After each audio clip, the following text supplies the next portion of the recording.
კანი კინოხელოვანების ყურადღების ცენტრში რჩება საფრანგეთში კანის საერთაშორისო კინოფესტივალი გრძელდება წითელ ხალიჩაზე მსოფლიო ვარსკვლავებს ელოდებიან ცოტა ხანში უნდა დაიწყოს ამერიკელი რეჟისორის ფილმის პრემიერა ლაიკლის ნამუშევარი Highest to Lowest არასაკონკურსო პროგრამაშია წარდგენილი.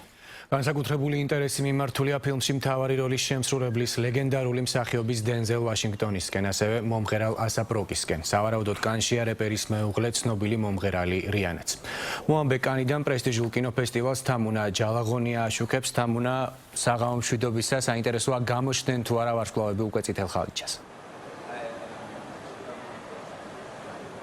რამდენიმე წუთის წინ მორიგმა ვარსკვლავურმა შემადგენლობამ ჩაიარა წითელ ხალიჩაზე. დღეს ვიხილეთ დენზელ ვაშინგტონი, ესეპ როკი. ეს არიან ის მსახიობები, რომლებიც მონაწილეობენ ამერიკელი რეჟისორის სპაიკ ლის ახალ ნამუშევარში.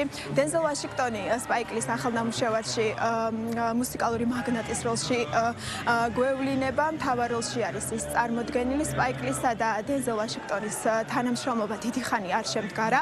ერთად მათ არ უთანამშრომლიათ გარკვეული ხნის განმავლობაში, შესაბამისად დღეს წითელ ხალიჩაზე მათ ერთობლივად გამოჩენას დიდი ემოციები მოყვა დამწრე საზოგადოების მხრიდან. ნამუშევარი ეს არის იაპონელი რეჟისორის ფილმის მაღალისა და დაბალის რეინტერპრეტაცია და შესაბამისად ფილმი წარმოდგენილი არის სხვადასხვა ეფექტებით და სხვადასხვა შემადგენლობით არის წარმოდგენილი. ამ ფილმში მონაწილეობას ამერიკელი როკ მუსიკოსი ესეპ როკიც იღებს. შესაბამისად დღეს ჩვენ ყველანი მედია და დამწრე საზოგადოება ყველანი ველოდებოდით მისი მეუღლის მომღერლის რიანას გამოჩენას, თუმცა სამწუხაროდ ესეპ როკი წითელ ხალიჩაზე მარტო იყო წარმოდგენილი. რაც შეეხება დღის სხვა ღონისძიებებს, გუშინდელი საპრემიერო ჩვენების შემდეგ ფილმის ფინიკიური სქემის შემოქმედებითმა გუნდმა დღეს პრესასთან გამართა შეხვედრა. თითქმის 1 საათის განმავლობაში რეჟისორი და მსახიობები პასუხობდნენ მედიის ჟურნალისტების დასმულ კითხვებს. კითხვები შეეხებოდა ყველაფერს, ფილმის სიუჟეტს, ასევე გადასაღებ მოედანზე მიმდინარე მოვლენებს. მსახიობებმა საკუთარ როლებზე ისაუბრეს. პრესკონფერენციაზე აღინიშნა, რომ მსახიობი მაიკლ სერა, რომელიც ერთ-ერთ მთავარ როლს ასრულებს ფილმში, დიდხანს ელოდებოდა რეჟისორისგან უეს ანდერსონისგან შემოთავაზებას, მიწვევას ფილმში და ეს მისთვის ძალიან მოულოდნელი და ამავე დროს სასიხარულო იყო. ჟურნალისტის კითხვაზე კვლავაც მიიღებდა თუ არა ის მოწვევას რეჟისორისგან, უეს ანდერსონმა დაუფიქრებლად უპასუხა დიახ და შეთანხმების ნიშნად მაიკლ სერას ხელიც კი ჩამოართვა. შესაბამისად უეს ანდერსონის მორიგ ფილმში შესაძლოა კვლავ ვიხილოთ მაიკლ სერა და ასევე რეჟისორმა აქვე პრესკონფერენციაზე აღნიშნა სამომავლო გეგმებზეც და აქვე აღნიშნა, რომ ის მომავალ სიუჟეტზეც მუშაობს და შესაბამისად ძალიან მალე მას უეს ანდერსონის ახალ ნამუშევარსაც ვიხილავთ.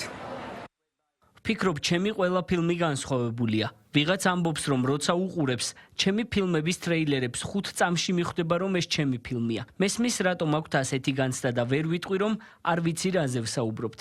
მაგრამ ჩემთვის ფილმი სრულიად განსხვავებული რამ არის. ჩვენ მოუთმენლად ველით ამ ახალი ისტორიის მოყოლას. როდესაც მუშაობა დავიწყეთ სცენარზე, პერსონაჟი უნდა ყოფილიყო ისეთი, რომელიც არ არის დაინტერესებული იმით, როგორ მოქმედებს მსოფლიოსთვის მიღებული დიდი გადაწყვეტილებები, სამუშაო ძალისა და ლანდშაფტის პოპულარიზაციაზე. იყო გარკვეული სახის კაპიტალიზმის სიბნელე, რომელიც გულისხმობდა იმას, რომ ჩვენ რაღაცას ვაშენებდით. მაგრამ ამან სხვაგან წაგვიყვანა და მგონია, რომ რაღაცნაირად სწორედ ეს არის ის, რაც საზოგადოებას უნდა ვაჩვენოთ.